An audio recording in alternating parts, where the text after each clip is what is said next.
de l'état de la loi actuelle.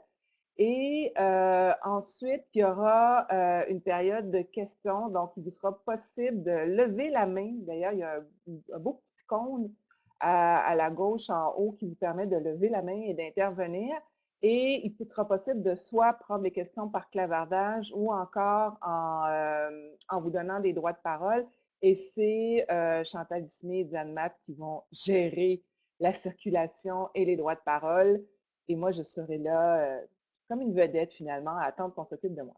Donc, sans plus attendre, tout d'abord, simplement vous indiquer bon, que en fait, la loi sur la protection des collectivités et des personnes victimes d'exploitation que vous voyez en titre, ce n'est pas une loi qui existe de façon indépendante et autonome, c'est une section du Code criminel canadien.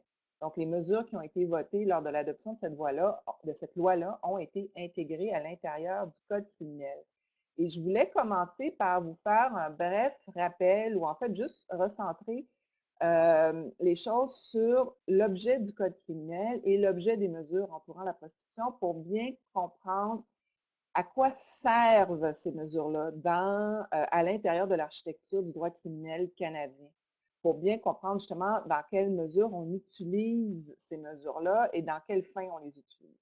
Donc, tout d'abord, bien comprendre quel est l'objectif d'une loi comme le Code criminel canadien. Le Code criminel est une loi qui est utilisée dans un but de protection de la société civile et dans un but aussi de faire le point sur le consensus civil qui existe à l'intérieur de la société civile sur les gestes qu'on considère répréhensibles devant faire l'objet de peines de condamnation. Donc, l'objectif du code criminel, c'est de protéger la société civile dans son ensemble et de réprimer les gestes qu'on considère suffisamment nuisibles pour porter atteinte au bien-être collectif. Donc, plus précisément, les peines qui sont l'objet final du code criminel, parce que l'objet d'un acte criminel, en fait, de criminaliser certains actes, c'est d'imposer des peines à ces actes-là. L'objet de la peine, c'est de protéger la société, contribuer à la prévention du crime, dissuader les délinquants, favoriser la réinsertion sociale, assurer la réparation des torts causés aux victimes et susciter une conscience de leur responsabilité chez les délinquants.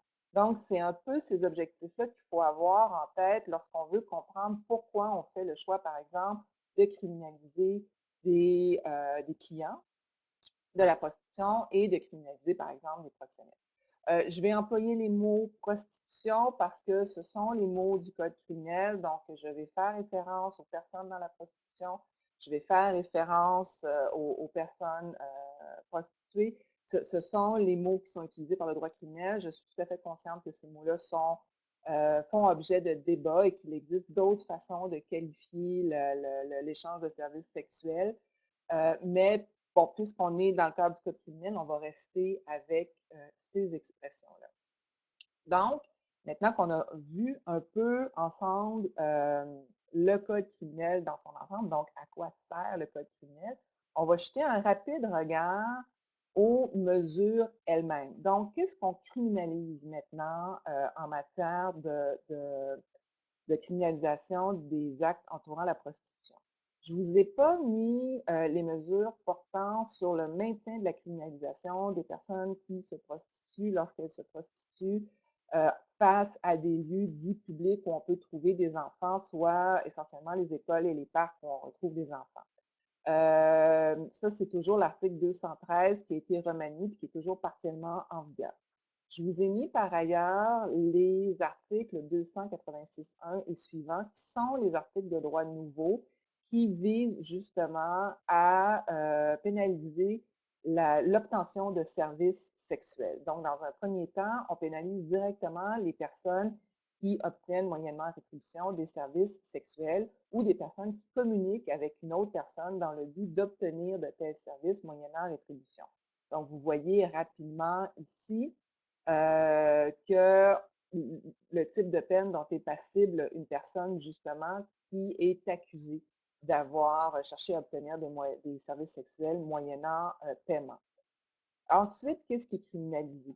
À l'article 286.2, on remarque qu'on criminalise aussi les personnes qui vont avoir un avantage matériel euh, de la prostitution sans être directement la personne qui offre des services sexuels ou qui se prostitue.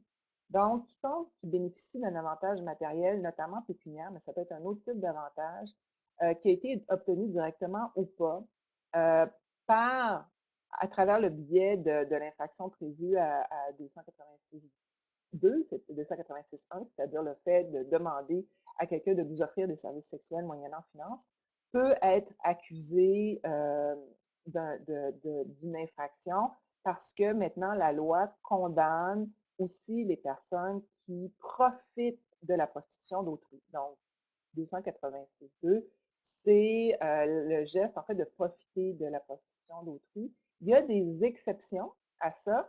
Vous les trouvez sous la parenthèse 4. Maintenant, on reconnaît expressément que les personnes qui sont dans des échanges légitimes avec des personnes qui se prostituent, soit un colocataire, soit quelqu'un qui vend des biens ou des services à une personne qui se prostitue, ne peuvent pas être considérées comme des personnes profitant d'un avantage matériel. Cette exception-là vise à répondre aux critiques qui étaient faites à la version antérieure de la loi, où on reprochait à la version antérieure de la loi d'être trop vague et de pouvoir porter atteinte à toutes les activités, finalement, de façon générale, de la personne qui se prostitue à travers les gens qui l'entourent. Donc, l'ancienne version de la loi, par exemple, ne protégeait pas les colocataires qui pouvaient éventuellement être accusés de profiter de la prostitution d'autrui par le simple fait que quelqu'un qui aide à payer le loyer retire, en fait, paye le loyer à partir de l'argent qu'elle retire du fait de vendre des services sexuels. Donc, dorénavant, ces personnes-là ne peuvent plus être poursuivies. Ni les personnes qui offrent des services, ni les personnes qui offrent des biens. Ça inclut entre autres les personnes, par exemple, qui pourraient offrir des services de protection à une personne qui se prostitue, un garde du corps. Ça peut être le chauffeur de taxi, ça peut être une secrétaire qui prend des rendez-vous. Toutes ces personnes-là qui offrent des services légitimes ne peuvent pas être poursuivies à titre de personnes profitant de la prostitution ou à titre de proxénètes. Bien, ensuite, les mesures qui portent sur le proxénétisme comme tel, donc à 286.3, une personne qui amène une autre personne à offrir ou à rendre des services sexuels et qui facilite ce genre d'échange-là, recrute, détient, cache, héberge une personne qui offre de tels services et qui vit directement des services de cette personne-là, autrement dit, qui fait acte de proxénétisme, peut être condamné en vertu de 286.3, et une personne qui fait de la publicité et qui n'est pas la personne directement impliquée. C'est-à-dire qu'une personne qui offre des services sexuels peut faire sa propre publicité, mais une personne tiers qui fait de la publicité pour offrir des services sexuels pourra être éventuellement condamnée, pourra être vue passible d'un acte criminel. Donc, puis j'ai oublié de le mentionner, c'était dans ma deuxième diapo. En fait, l'objectif de la loi, c'est d'abord et avant tout, dorénavant, de protéger les personnes qu'on considère être les victimes d'exploitation sexuelle. Donc, l'objectif de la loi est de confirmer l'idée selon laquelle l'exploitation sexuelle est un crime et ce qui est criminel, c'est d'exploiter sexuellement quelqu'un d'autre. Donc, ce sont les personnes qui exploitent. On vise ici les personnes qui tirent un profit direct de la prostitution, c'est-à-dire les personnes qui reçoivent des services. On vise les personnes qui vivent des services qu'offrent d'autres personnes, que ce soit en offrant ces services-là pour la personne qui se prostitue, ou que ce soit en faisant de la publicité pour la personne qui se prostitue. Donc, ce que la loi recherche à faire, c'est envoyer le message que d'exploiter la sexualité d'autrui pour des fins de prostitution est vu au Canada comme étant une exploitation criminelle. Et aussi, la loi, il ne faut pas l'oublier, a une visée de protéger la société dans son ensemble et a comme visée aussi de mener à terme à la fin de la prostitution, à l'abolition de la prostitution. Il y a encore une certaine saveur morale à la loi sur laquelle on pourrait éventuellement revenir. C'est toute l'idée que les personnes qui se prostituent ou qui offrent des services sexuels peuvent être encore criminalisées si elles le font à la vue d'enfants mineurs.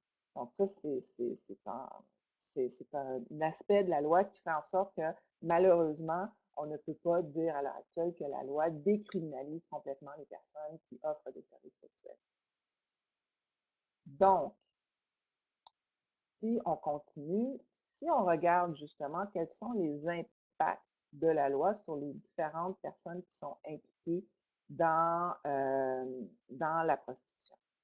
On va référer aux personnes qui sont considérées exploitées par la prostitution comme étant les victimes. Dans la nouvelle mouture de la loi, la prostitution, c'est plus un crime contre les mœurs, c'est un crime contre les personnes. Et on considère que les personnes qui offrent des services sexuels sont dans un système d'exploitation et qu'elles sont des victimes. Alors, ces personnes-là ne peuvent plus être arrêtées normalement, sauf voilà, si elles sollicitent dans un endroit qui est à la vue d'une garderie, d'un terrain d'école ou d'un terrain de jeu. Donc, si elles sont à la vue d'un endroit où on retrouve des personnes mineures.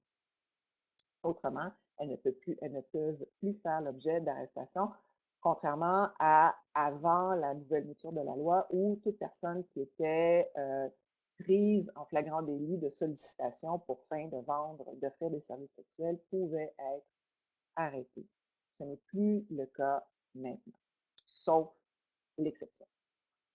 Autrement, quel impact ça a sur les personnes qu'on va qualifier en fait les exploiteurs, donc les personnes qui profitent des services sexuels? Dorénavant, le client peut être accusé par le simple fait de donner de l'argent ou de donner quelque chose en échange de services sexuels. Auparavant, les clients pouvaient faire l'objet d'accusations uniquement si ils étaient pris en flagrant délit de sollicitation dans l'espace public. Donc, si une personne était prise en flagrant délit après avoir sollicité une personne dans le but d'obtenir des services sexuels de cette personne-là dans l'espace public, le trottoir, etc., elle pouvait faire l'objet d'accusations. Dorénavant, le simple fait de requérir des services sexuels peuvent valoir aux personnes qui le font des accusations criminelles. Maintenant, pour les personnes qu'on qualifie des proxénètes, donc les personnes qui tirent profit de la prostitution d'autrui, qu'est-ce qui arrive? Bon, ces personnes-là sont toujours criminalisées. Elles l'étaient aussi dans l'ancienne mouture de la loi. Elles le sont encore dans la nouvelle mouture. Toutefois, la nouvelle mouture de la loi clarifie ce qu'on entend par proxénète, clarifie ce qu'on entend par, en fait, l'exploitation sexuelle. Donc, on considère que l'exploitation sexuelle, c'est le fait d'exercer un contrôle sur une personne, une direction, une influence sur ses mouvements et de recruter, détenir, cacher, héberger cette personne-là dans le but d'offrir les services de cette personne-là pour des fins sexuelles. Donc, les proxénètes faisaient déjà l'objet d'accusations, ils pouvaient déjà faire l'objet de condamnations avant 2015.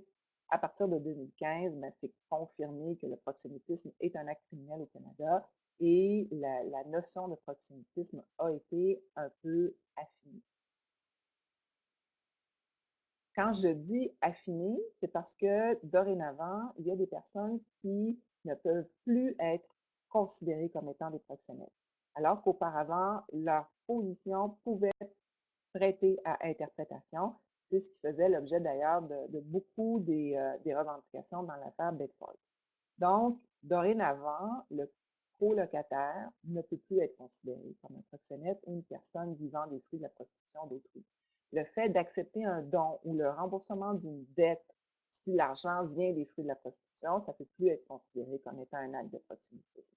Le fait de fournir des biens ou des services à une personne qui vous paye avec à partir du travail, à partir du fait d'offrir des services sexuels, ça ne peut plus être considéré comme du proxénétisme, alors qu'avant, la situation était vague. Le fait de fournir des biens et des services spécifiquement à une personne qui se prostitue. Donc, on pense ici à l'embauche, par exemple, de garde du corps, ce qui était revendiqué dans l'affaire Bedford par les plaignantes. C'était entre autres la possibilité de pouvoir embaucher du personnel pour assurer leur protection et la gestion de leurs affaires.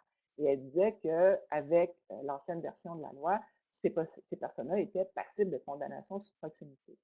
Donc, dans la nouvelle version de la loi, le fait d'offrir des services sexuels précisément dans le but d'aider une personne dans pour offrir des services sexuels, du moment que c'est un service qui est un service légitime et qui est fait sans conseiller la personne, sans l'encourager, ça va être considéré comme valide. D'ailleurs, il y a une affaire récente, R contre Acide, qui confirme ça.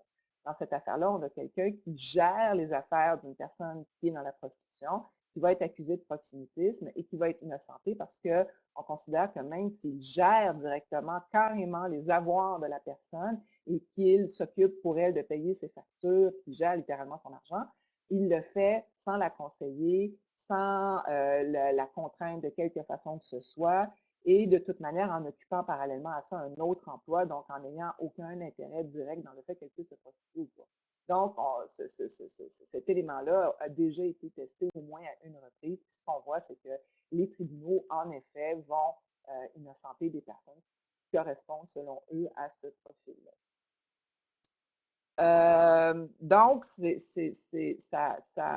l'enjeu que ça, ça ouvre, en fait, la porte que ça ouvre, c'est vraiment l'idée que où s'arrête l'aide désintéressée et où commence le proxénétisme. Donc, éventuellement, la zone d'ombre qui pourrait émerger de cette nouvelle mouture de la loi-là, c'est une difficulté peut-être un peu accrue à reconnaître l'exploitation sexuelle dans la mesure où à partir du moment où la personne peut faire la démonstration qu'elle fournit des services en tout bien et tout honneur et que la personne à qui elle fournit ces services-là n'a pas le sentiment que cette personne-là influe sur ses décisions, bien, on pourrait convenir du fait que ce n'est pas un proxénète. Donc, il y a quand même un enjeu ici à bien définir c'est quoi justement l'exploitation de la prostitution d'autrui.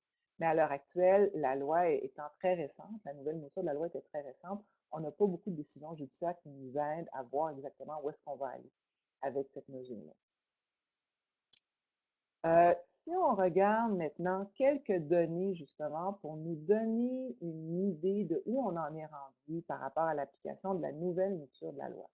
Comme je le disais, on a très peu de données précises et récentes parce que les données les plus fiables qu'on peut posséder sur ces questions-là sont celles qui nous sont données par Statistique Canada, qui est une ressource extraordinaire pour avoir des données sur ces enjeux-là. Mais malheureusement, il y a toujours un petit délai dans le traitement des chiffres. Alors, pour le moment, les chiffres les plus récents traités par Statistique Canada, ce sont les données pour les années 2014-2015. On n'a pas encore les années 2015, les données pour l'année 2015-2016. On va les avoir à partir de l'année prochaine. Donc, c'est à partir de l'année prochaine qu'on va vraiment voir l'impact de la nouvelle mouture de la loi.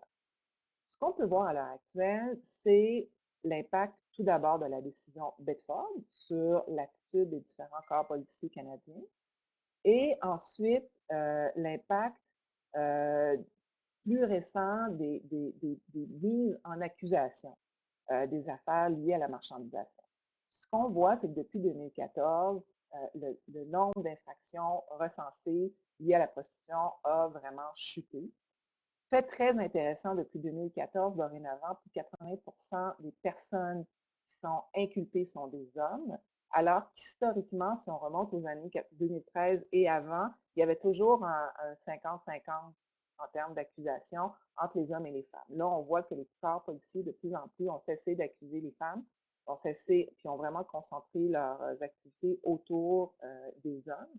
Et on voit pour 2015 que la police a fait des déclarations d'accusation pour 628 affaires de marchandisation. Ça, c'est à la grandeur du Canada. Donc, c'est pas énorme. Et on peut recenser encore 171 accusations dans la catégorie autres infractions liées à la prostitution. Donc, ça, c'est l'ancienne mouture de la loi. Là, ça concerne entre autres la sollicitation dans des lieux fréquentés proches, à proximité de lieux fréquentés par des personnes mineures. Donc, en tout et partout, c'est moins de 900 accusations en 2015 pour l'ensemble du Canada. Donc, ce qu'on voit, c'est que ce pas des agissements qui sont extrêmement criminalisés, à tout le moins pour le moment. Et je terminerai là-dessus avant de passer à la période de questions en disant que, de façon générale, si on fait une recension à partir du d'un des principaux moteurs de recherche pour l'analyse des décisions judiciaires, qui est le moteur de recherche Canly. Si on fait une recherche sur tous les articles liés à la nouvelle loi, donc les articles 286.1 et suivants, on retrouve en tout et partout moins d'une dizaine de cas qui sont liés à ces articles-là et très peu de cas concernant les clients. En tout, directement, la plupart des cas qui ont fait l'objet, où les clients ont fait l'objet d'une condamnation, c'était de la prostitution mineure, lorsque la personne qui se prostituait était une personne d'âge mineur. Donc, dans ces cas-là, il y a eu des condamnations. Si on parle de deux cas. Sinon, il n'y a pas eu de condamnation. Et j'ai aussi mon fameux cas de la personne accusée de proxénétisme qui a été acquittée parce qu'elle a fait la démonstration qu'elle faisait partie des exceptions prévues à la loi. Donc, ça, c'est un peu le portrait à l'heure actuelle. Puis, je suis à peu près rentrée dans mes temps. Donc, on serait prêt là, pour la période de questions maintenant. Alors, je ne sais pas comment on va procéder. Il va peut-être falloir... Merci beaucoup, Rachel. Oui, effectivement, je vais expliquer, je vais rappeler aux gens que la petite main en haut à gauche devrait servir à pouvoir indiquer que vous voulez poser une question et on vous donnera à ce moment-là accès au micro. Donc,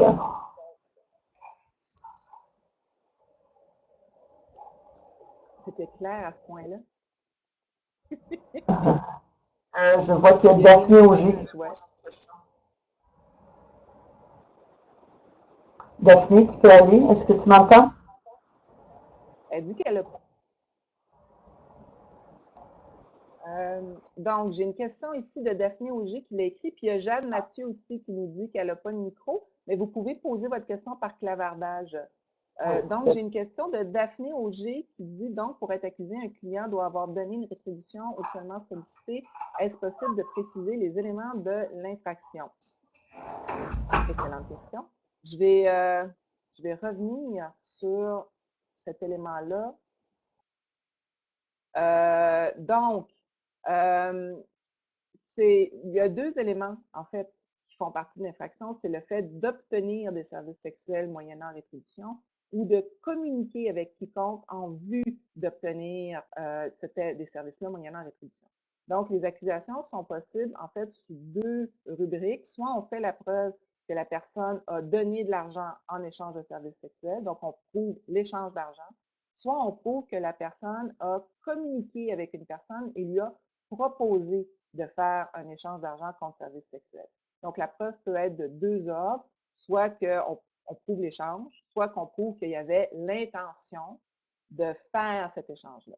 Donc, il y avait un élément matériel qui déterminait que oui, il y avait deux personnes en négociation ou qu'il y avait un enjeu de discussion pour échanger autour de services sexuels et qu'il y avait une volonté pour la personne de payer pour les services en question.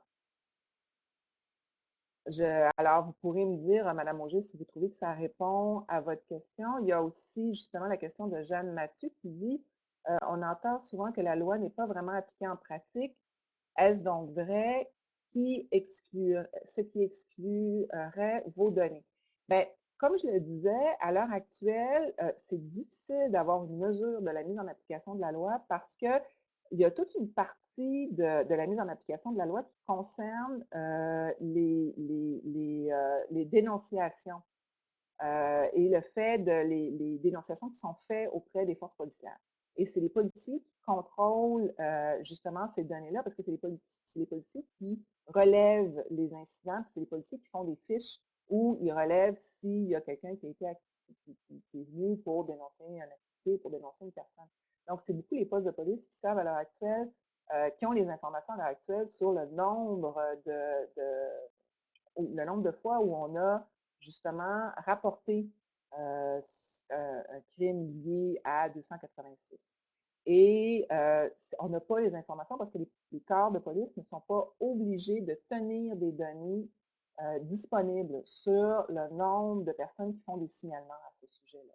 Mais au fur et à mesure que les décisions vont commencer à monter, il va y avoir des mises en accusation formelles, là, on va commencer à avoir des statistiques parce qu'à partir du moment où il y a des accusations qui sont déposées, là, le dossier devient d'ordre public et là, on peut avoir des statistiques à partir de ce moment-là. Donc, ça va être surtout à partir de l'année prochaine qu'on va commencer à avoir des statistiques fiables. Voilà. Il y a Émilie Desrosiers qui veut poser une question.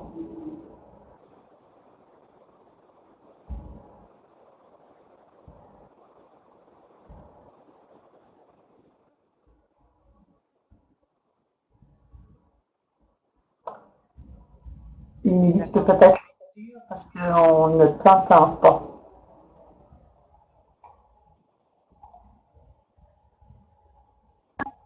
OK, allô, allô? Ah oui, on vous entend là. Oui. Ah, OK, parfait. Alors, qu'aviez-vous des bars de danseuses, là, considérant l'aspect des danses derrière les petits rideaux, 5, 12, 15, 20, qui sont secrètes, mais connues, peut-être? Est-ce que tu pourrais baisser ton micro, Émilie? Oui. Bon, ben, en attendant, en tout cas, on peut toujours répondre à la question. Pour le moment, il y a eu un cas, c'était un bar de danseuse à Montréal qui s'appelait le Casque d'or ou quelque chose avec le mot or dedans, là, je ne me souviens pas exactement, où qui ont fait l'objet de différents types d'accusations et où, entre autres, le juge a ouvert la porte à l'idée qu'il y avait dans ce bar-là des activités liées à la prostitution, puis qu'il y avait des personnes qui payaient contre des services de prostitution. Toutefois, les procureurs dans cette affaire-là se sont concentrés sur les accusations liées au permis de boisson de l'institution en question, parce que le permis d'alcool est lié à certaines conditions, puis le bar en question, ce qu'on a retenu, c'est qu'il avait contrevenu aux conditions prévues à son permis d'alcool et il s'est donc vu retirer son permis d'alcool, puis on a décidé de ne pas mener plus loin l'enquête et les accusations sur les chefs, entre autres, d'avoir favorisé la prostitution d'autrui, etc., etc. Donc, on n'a pas encore de données pour voir un peu comment sont ou seraient traités, par exemple, les bars de danseuses, ou plus précisément, en fait, les propriétaires de bars de danseuses, ou les personnes qui profiteraient dans ces établissements-là de la prostitution d'autrui.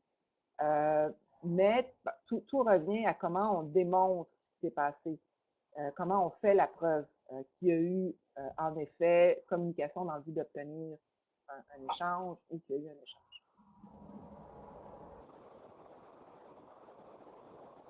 Puis j'ai une question de quelqu'un qui veut savoir, qu'en est-il de certaines provinces qui ne voudraient pas appliquer la loi? On n'a pas vraiment, comme je l'ai dit, étant donné que c'est très tôt encore dans les processus, on n'a pas vraiment de données très probantes sur qui est enthousiaste par rapport à l'application de la loi, qui l'est moins. Il y a des données parcellaires qui nous arrivent. On sait que dans l'Ouest, entre autres, il y a eu des municipalités où les forces policières ont vraiment entrepris de prendre des mesures par rapport à ça. On a vu dans les Maritimes, il y a eu un poste de police où on a déposé formellement des accusations contre des clients. On l'a même fait publiquement. À Ottawa, il y aurait des mesures particulières. Les policiers seraient concentrés aussi sur ces questions-là. Dans certains cas, on les accuse de harcèlement. Dans d'autres cas, on dit qu'ils font simplement leur travail. Donc, on n'a que des données comme ça un peu à gauche, à droite, et ça relève plus des municipalités que des provinces. Je n'ai pas le sentiment à l'heure actuelle qu'il y a des mots d'ordre clairs qui émaneraient des provinces elles-mêmes par rapport à la mise en œuvre de la loi. On a plutôt l'impression que c'est les différentes municipalités canadiennes, surtout celles qui ont leur propre corps policier, qui prennent la décision ou pas de mettre une attention là-dessus. Si je peux me permettre, Rachel, sauf le Québec qui, dans la stratégie gouvernementale et dans les sécurités publiques, a émis des directives, mais on ne sait pas encore l'impact que ça a véritablement sur oui, parce que ça va être très récent. Ça va être très récent. Puis il y a une question aussi qui est posée. Simplement, vous spécifiez que la nouvelle mouture de la loi est rentrée en vigueur en 2015. Donc, c'est depuis 2015 là, que l'article 286.1 suivant sont en application. Puis j'ai Jeanne Mathieu qui se demande dans l'article le paragraphe 4, quand on parle de personnes qui profitent, quelle est la différence entre 286.1 et ce qui porte sur le proxénétisme? J'imagine que c'est la page 4 de la présentation, là. OK. Donc, en fait, c'est que la loi partage crée, en gros, 2 catégories de personnes exploitantes. La personne qui profite directement pour elle-même et la personne qui sert d'intermédiaire, donc qui va offrir les services sexuels d'une autre personne ou autrement trouver un bénéfice des services sexuels d'une autre personne. Donc, les services sexuels ne sont pas pour elle directement, mais elle sert d'intermédiaire ou elle vise à faire en sorte que ces services-là soient offerts à la personne qui va en profiter directement. Donc, en ce qui concerne l'exploitation sexuelle non commerciale, pour l'exploitation individuelle ou pour offrir une femme à d'autres clients sans rémunération, qu'est-ce que la loi stipule dans les situations similaires? Ça, c'est des cas qui sont, en fait, toute la question on avait vu ça dans, je pense que c'est dans les fonctionnaires qui disaient qu'ils offraient des services sexuels en cadeau à des tiers de temps en temps ou des choses comme ça. La question de l'exploitation, donc, offrir les services d'une autre personne, moyennant tout type de bénéfice. Donc, ça peut être un bénéfice monétaire ou pécunier, mais ça peut aussi être un autre bénéfice ou un autre type d'avantage. Donc, proposer les services sexuels d'une personne pour s'attirer les faveurs de quelqu'un. Donc, offrir les services d'une personne dans la prostitution à un politicien pour s'attirer les faveurs du politicien ou offrir les services sexuels d'une personne à titre de cadeau à un entrepreneur pour s'attirer les bonnes faveurs de l'entrepreneur. Ça pourrait être vu comme de l'exploitation dans la mesure où on peut démontrer que la personne qui offre les services de la fiduciaire le fait dans le but d'en retirer un bénéfice. Ce bénéfice-là n'a pas nécessairement à être pécuniaire. Il y a aussi toute la question de l'exploitation d'autrui qui n'est pas nécessaire, mais qui peut être criminelle. Il y a la traite, qui est une forme d'exploitation d'autrui qui n'est pas nécessairement pour des fins de prostitution comme telle, mais qui est vue comme un acte criminel aussi. Puis il y a les questions d'exploitation aussi qui peuvent être vues comme étant contraires à des mesures issues du droit civil, où là, on va exploiter une personne sans que ce soit nécessairement un acte criminel, mais ça demeure malgré tout quelque chose qui est contre la loi ou qui serait, par exemple, contre les droits de la personne ou qui serait contre d'autres mesures. Mais il ne faut pas perdre de vue, par ailleurs, que à partir du moment où on offre les services sexuels de quelqu'un, ce pas nos services qu'on offre, on offre les services d'une autre personne, et qu'on espère tirer un avantage de cette offre-là, on est dans le cadre du droit criminel. Puis là, je répondais à la question de Mme Nadia Jura-Kochny. Vous pourrez, je suis désolée, je vais votre nom, mais vous pourrez me dire si vous trouvez que ma réponse fonctionne ou s'il y a des choses que vous voulez que j'éclaircisse. Juste Mme Desrosiers, je pense que à laquelle tu n'as pas répondu, Marie-Soleil Desrosiers. Plus haut un peu? Attends, je vais revenir.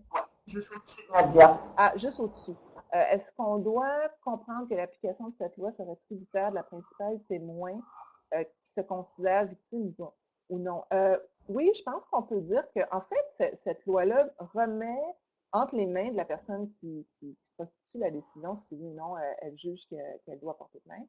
Puis l'objectif étant sûrement derrière ça un objectif de lui redonner un certain contrôle. C'est vraiment elle, c'est le témoin privilégié, donc c'est elle qui sait s'il y a eu ou non échange d'argent. Donc, c'est elle qui a la possibilité de déterminer si elle considère qu'elle doit ou pas aller de l'avant, puis dénoncer soit la personne qui a payé pour avoir ses services, soit une autre personne qui a profité du fait qu'elle a fait ces services-là.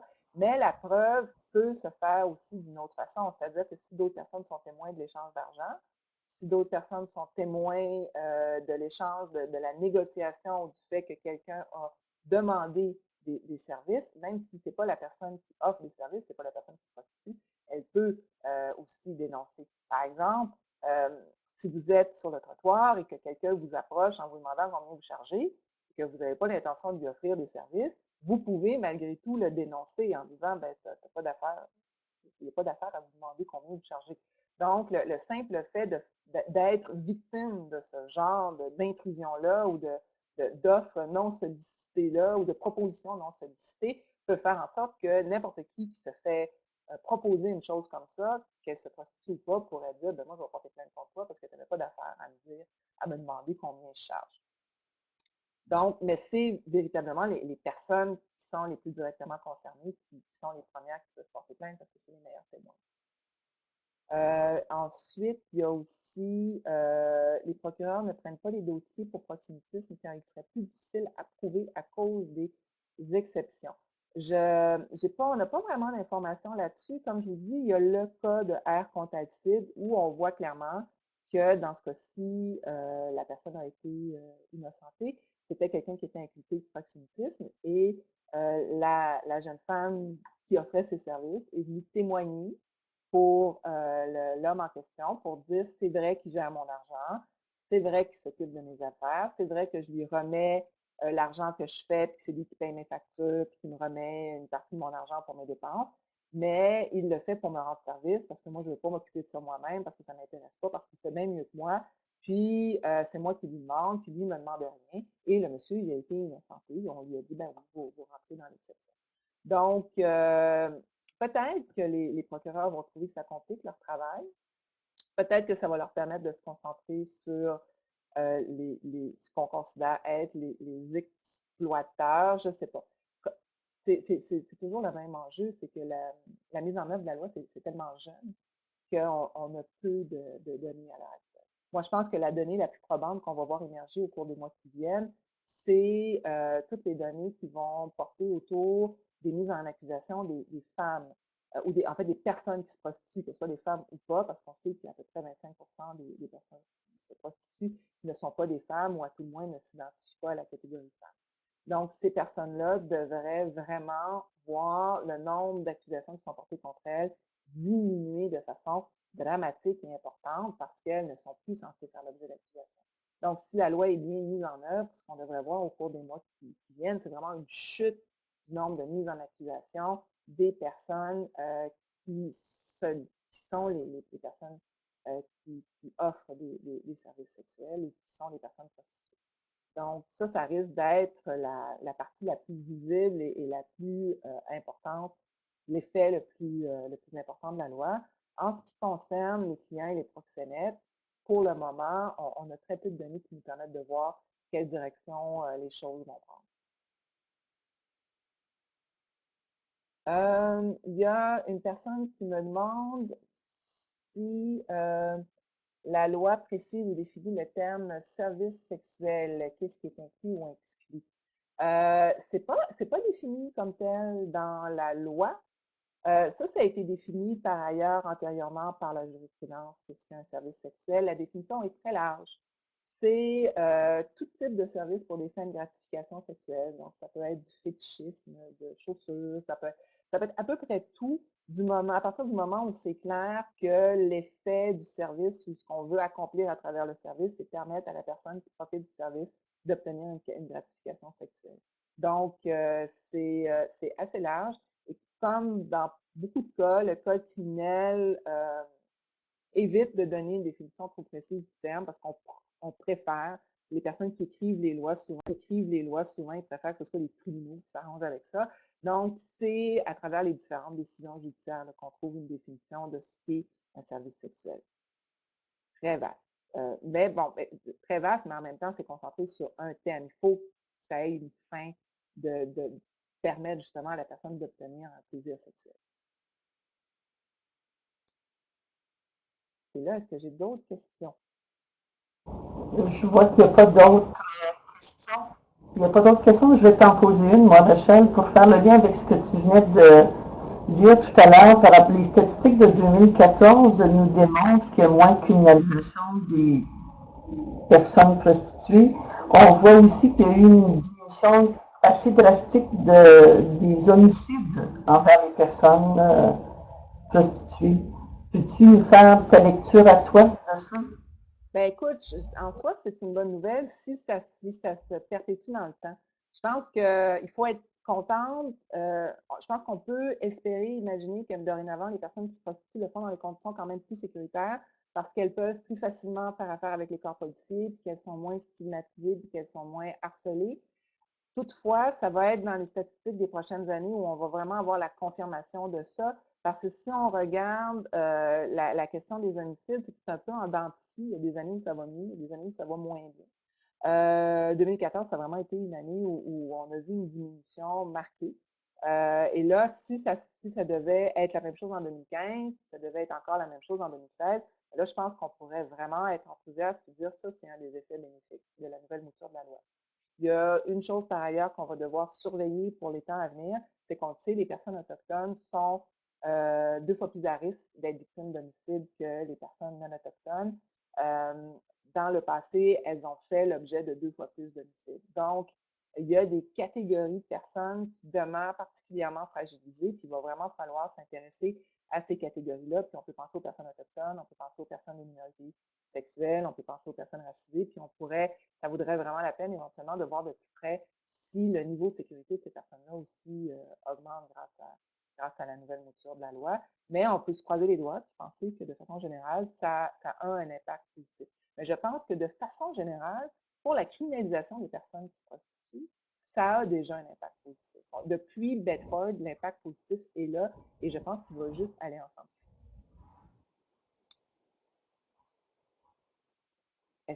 Là, je vois une autre question de Karen Côté. Qu'est-ce qui est invoqué depuis la nouvelle loi? Permettre des danses érotiques individuelles moyennant restriction dans les bars érotiques. Les danses à 10, là, je voudrais juste confirmer avec vous que vous me parlez des danses à 10, des danses à 20. Ça, la Cour suprême du Canada a déjà statué que c'était parfaitement légal et que ce n'était... vous aimeriez avoir les différentes nuances. C'est une super question. C'est difficile. C'est difficile parce que, comme je le disais, il y a des décisions de la Cour suprême qui statuent clairement que les danses à 10, les danses à 20, c'est légal, que c'est un échange de services sexuels tout à fait permis. Là, je ne sais pas avec la nouvelle mouture de la loi parce que, comme je le disais, la notion de service sexuel étant extrêmement large, est-ce que ça va inclure ce type de danse-là? À première vue, je ne serais pas certaine, même si on peut considérer que ça offre quand même une certaine gratification sexuelle. Mais c'est ça, vous avez raison, la jurisprudence en ce moment semble statuer plutôt que la question des danses érotiques, ça serait pas considéré comme un service sexuel au sens de l'article 286.1. En tout cas, il faudrait qu'un procureur porte des accusations, puis là, on le saurait, mais parce que la Cour suprême a vraiment statué de façon très claire là-dessus précédemment. Donc, il se pourrait qu'en matière d'échange de services sexuels, toute la question des danses érotiques soit considérée comme étant exclue. Il va falloir voir.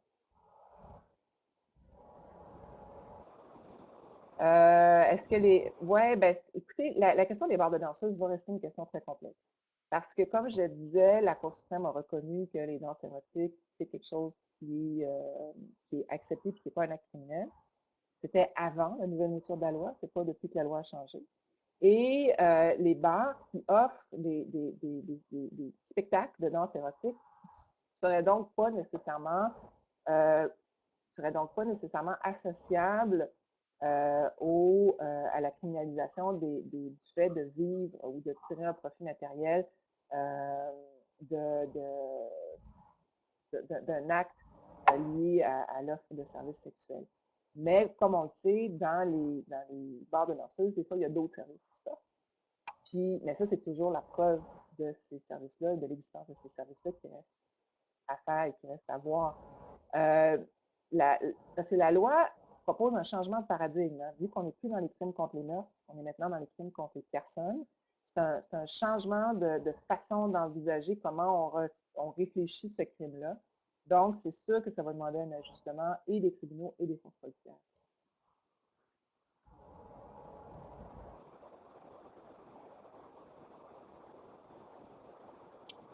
Est-ce qu'il y aurait d'autres questions? Oh.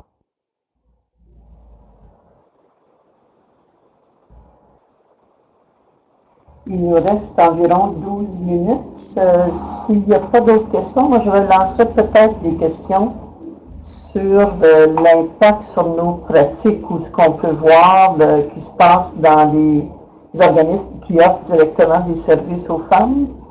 Moi, je pense à la clé ici. Un des constats, c'est que, d'une part, plusieurs femmes qui fréquentent la clé ne connaissent pas la loi.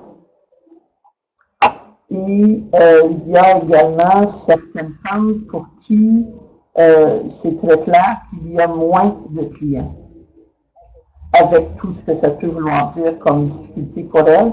Pour certaines femmes, ça les a amenées à mettre en action un projet de sortie de la prostitution. J'aimerais voir bon, évidemment, on parle des effets de la loi qui ne sont pas nécessairement, qui ne passent pas par les tribunaux nécessairement.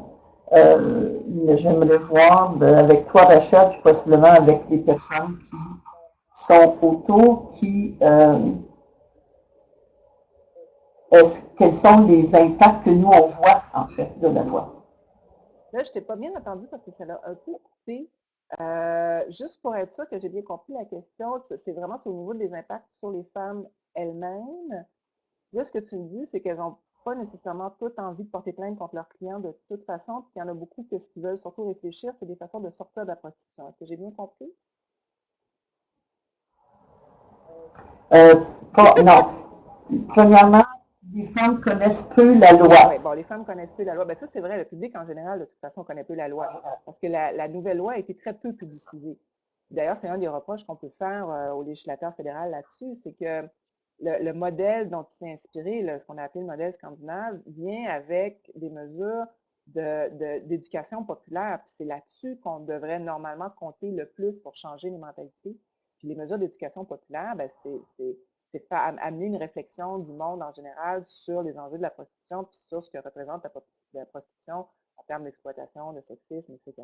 Et aussi d'amener, de faire réfléchir les gens sur la criminalisation qui est proposée, en fait, de dire aux personnes qui sont les clients, bien, regardez ce que ça peut vouloir dire. Être un client, vous êtes un exploiteur, c'est criminellement condamnable et tout ça. Et ce qu'on remarque, c'est qu'il n'y a pas eu de publicité autour de ça, ou ça a été très, très peu rendu public. Et les gens en général et les personnes dans le domaine de la prostitution en particulier connaissent très peu ces enjeux-là. Et donc, ça, c'est clair que c'est. Et je ne sais pas dans quelle mesure. Puis là, parce que c'est nouveau, par exemple, si tu vas sur des sites web d'information par rapport à la loi et tout ça, tu ne trouves pas énormément d'informations utiles qui permettraient à des gens de facilement se mettre à jour par rapport à ces questions-là, puis mieux comprendre ce que la loi dit. Ça, c'est un enjeu. Puis, il y avait une autre partie quand même à la question, hein? En fait, ça ouvrait plus la porte, effectivement. Les femmes qui fréquentent la clé voient une diminution de clients. Et pour certains, ça les amène à enclencher un processus de demande de soutien pour sortir de la prostitution. Donc, elles ont moins de clients, en fait. C'est ça que tu es en train de dire. Il y en a qui remarquent qu'elles ont moins de clients, puis elles se disent, ben là, peut-être c'est le moment que je refasse ma vie et que je fasse autre chose. C'est à peu près ça? Oui. Ah, c'est cool. Mais c'est sûr qu'un des objectifs de la loi, c'est ça, hein, c'est d'amener la diminution de la demande. Tant mieux si ça provoque une réflexion, puis si ça donne envie à certaines personnes de se dire, ben, je vais profiter de l'occasion pour essayer de repenser à mes options. L'enjeu, ça va être de s'assurer qu'elles ont les ressources pour pouvoir le faire de façon efficace. Ça, je pense que la clé, vous travaillez très fort là-dessus, là, parce que le défi, c'est de proposer des alternatives aux personnes, parce que c'est pas pour rien que les gens vont dans la prostitution, c'est parce qu'il y a un gain financier quand même à faire de ça. C'est de l'argent dont elles ont besoin pour vivre. Donc, c'est évident qu'un des objets de la loi, c'est d'encourager les personnes qui se payaient des services prostitutionnels à revoir leurs options et à réfléchir autrement leur rapport à leur sexualité. si on atteint cet objectif-là, ben c'est sûr qu'à l'autre bout du spectre, les personnes qui étaient amenées à offrir des services sexuels, elles aussi vont être appelées à devoir revoir un peu les choses. Puis ça va être de s'assurer qu'on peut bien accueillir ces personnes-là, puis qu'on peut vraiment leur offrir des options intéressantes. Parce que c'est pas pour rien qu'on va dans la prostitution. On va dans la prostitution parce que les alternatives ne sont pas payantes. On va s'entendre, là, je veux dire, être caissière dans un Walmart, c'est la misère, c'est pas une vie. Il y a une réalité à laquelle on est confronté qui fait en sorte qu'on ne peut pas seulement penser en termes de criminalisation, il va falloir aller un petit peu plus loin. Puis je vois une petite question au sujet des bars de danseuses puis des petites annonces. Bon, pour les bars de danseuses, je pense que c'est pas clair. Pour les petites annonces, ben, normalement, le Journal Voir devrait s'inquiéter de son avenir financier pour ça. Ben, d'ailleurs, il n'existe plus. Parce que passer des annonces dans un journal, normalement, si vous êtes un intermédiaire, vous êtes visé par la mesure. Donc, les journaux, les petites annonces qui passent des annonces pour offrir des services sont visés par la mesure. Donc, c'est clair que eux, ça les oblige à revoir un peu leur pratique. Pour les personnes qui offrent des services sexuels, ben, ça leur donne, leur champ d'action, c'est la publicité directe. Ça va des technologies non web comme de passer des flyers aux technologies du web. Alors, beaucoup de gens sont d'ailleurs sur le web par rapport à ces questions-là. Il y a Claudia Paquette qui dit certaines travailleuses du sexe sont obligées d'offrir plus de services, de dépasser certaines limites que c'était fixé. Puis il y a des impacts moins reluisants chez les personnes qui sont dans l'industrie du sexe.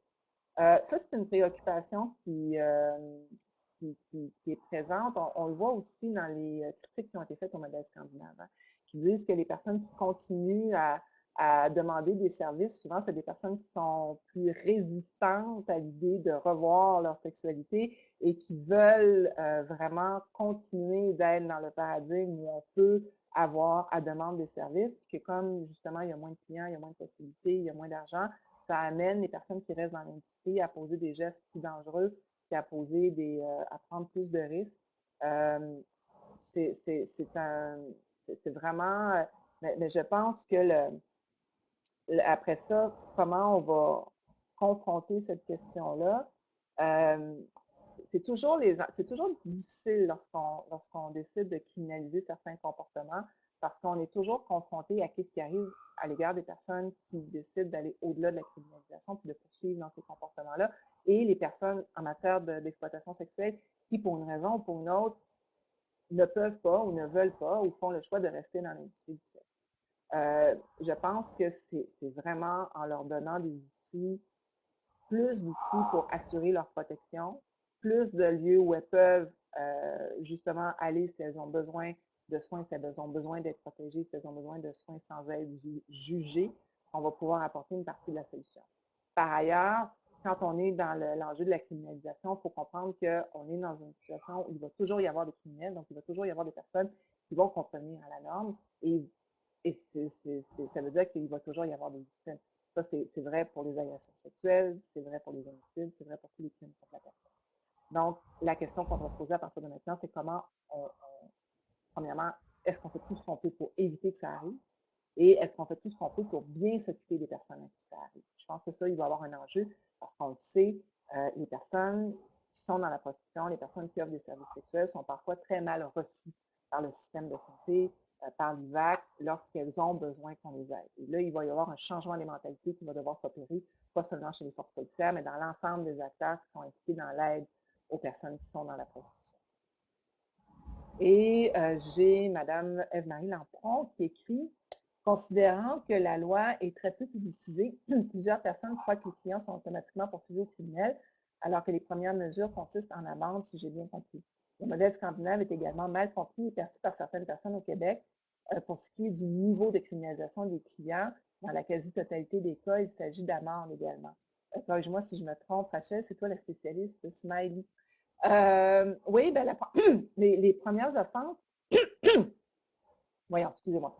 Si on regarde comment est criminalisée la question je vais revenir à la... Bon. C'est quand, vous voyez, il y a il y a acte criminel passible d'un emprisonnement maximal de 5 ans ou infraction punissable par déclaration de culpabilité sommaire, puis passible d'un emprisonnement maximal de 18 mois, peine minimale étant une amende. Donc, on va remarquer que dans les deux cas, les peines minimales sont des amendes, ce n'est pas des emprisonnements. Les peines d'emprisonnement sont pour les personnes récidivistes et les personnes qui commettent des crimes, qui vont de façon commettre une infraction considérée comme plus grave, donc user de moyens coercitifs et des choses comme ça. C'est vrai que ça non plus, c'est pas publicisé. En fait, la loi n'est pas publicisée de façon générale, puis le fait que ce n'est pas des peines de prison qui sont automatiques, ce n'est pas non plus publicisé de façon particulière, ce qui amène, c'est vrai, les gens peut-être à avoir une fausse perception de ce qu'est la criminalisation des clients. Une fausse perception qui est parfois renforcée par certains cas épisodiques, où on va mettre l'accent sur des cas très parcellaires et parfois assez uniques. Et là, on va en faire des exemples. Mais à l'heure actuelle, je tiens à rappeler, il n'y a personne qui a été condamné sous 286. Donc, il n'y a même pas personne qui a eu à payer d'amende à l'heure actuelle. Donc, ça demeure une mesure que, visiblement, les forces policières ont décidé d'user de cette mesure-là avec beaucoup de prudence. Alors là, il n'y a pas des hordes de pauvres clients sans défense là, qui ont été dépouillés de leurs avoirs parce qu'ils avaient décidé de s'offrir des services prostitutionnels. Certains, on peut même peut-être le regretter un petit peu en quelque part, mais bref. Donc, ça, c'est vrai que, mais ça revient à ce qu'on disait, il y aurait un mérite pédagogique à mieux publiciser la loi. Quelle est mon opinion concernant la non-admissibilité des femmes qui offrent des services sexuels à l'IVAC? Je pense que c'est un vrai scandale. Je pense que c'est un scandale. Je sais que l'IVAC maintenant fait preuve de plus d'ouverture, que c'est possible dorénavant pour les femmes qui offrent des services sexuels d'obtenir des indemnités de l'IVAC si elles font la démonstration qu'elles ont été victimisées dans des circonstances autres que lorsqu'elles pratiquaient leurs activités de prostitution. Je sais qu'il y a des femmes qui ont été indemnisées parce qu'elles avaient été attaquées ou agressées, pas alors qu'elles étaient en train d'offrir des services.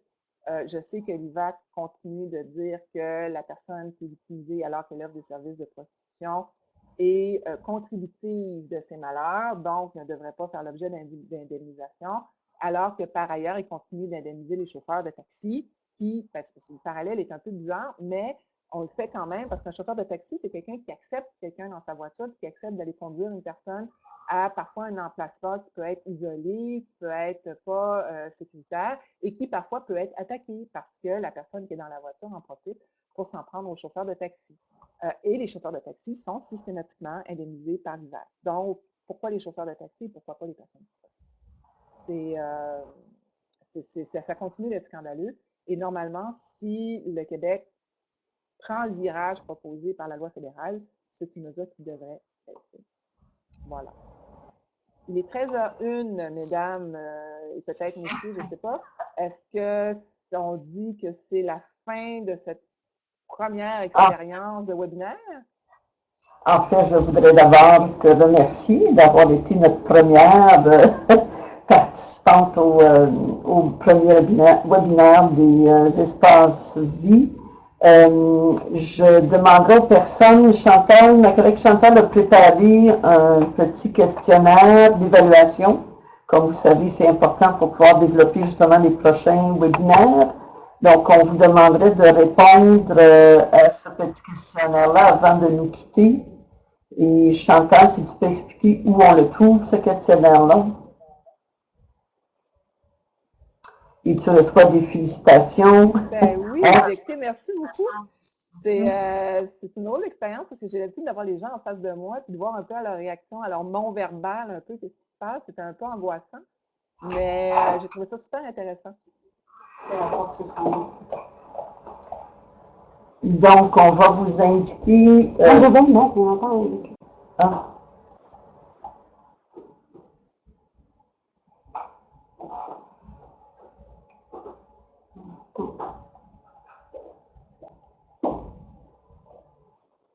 OK.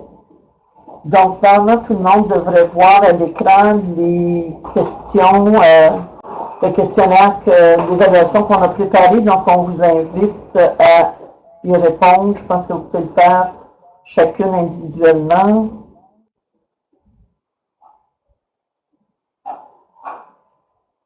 Pour celles qui doivent quitter, j'imagine que vous pourriez, et là je demanderai à ma collègue Chantal de nous renseigner, là, à savoir est-ce qu'on peut remplir l'évaluation après la fin du webinaire ou s'il faut le faire en direct. Je vois que déjà ça répond.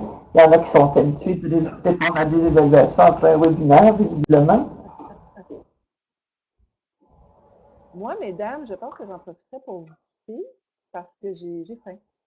Et ça a été... il n'y a rien comme la franchise. Hein. Ça a été un vrai plaisir. J'ai beaucoup apprécié les questions. J'ai trouvé que c'était vraiment une forme d'interaction assez intéressante. Puis, je vous souhaite la meilleure des chances pour la suite. Et puis, je dis un très joyeux temps des fêtes à tout le monde. Profitez-en bien. Essayez d'avoir un peu de congé. Puis, voilà. Puis, j'espère que tout va aller bien pour la suite. Puis, est-ce qu'il y aurait autre chose avant que je quitte ou... Non, c'est parfait, Rachel. Merci beaucoup, beaucoup. Ben, je vous souhaite une excellente fin de journée à tout le monde. Toi demain. Au revoir. Au revoir. Pour les personnes qui restent, si vous n'êtes pas membre des espaces vie, on vous invite à aller vous inscrire en allant sur le site web des espaces vie, www.espace.vie.com, et vous suivez les indications pour devenir membre qui sont indiquées sur le site.